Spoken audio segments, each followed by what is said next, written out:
La pranga bas pensine ke dam Nong sa pichelo jinia de puan Che pang ala rong monjeran Puan jitong chenjila Ne karti apan ohem puanam Ora senja o mukrang Tirpi tirpong ahir jume ne pitha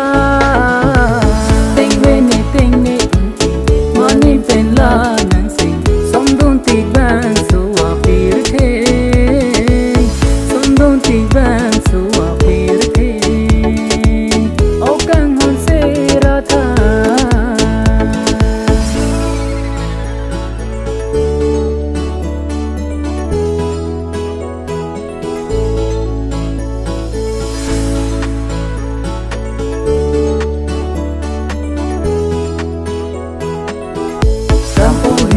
bang so apir the dam lo te bang de tong tong ne dam ko ne bang so apir the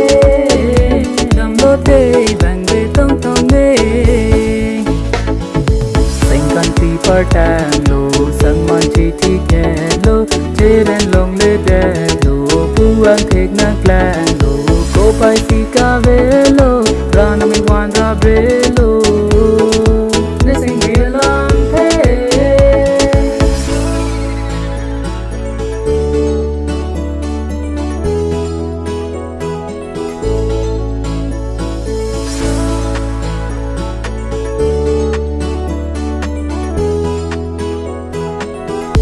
Kali kali kali ne Kimi po kali ne ke Kimi po punang puberte Chungwir yu jiyo bong ne Kimi po punang puberte Chungwir yu jiyo bong ne Sami nang kami doy de Behem ma thiko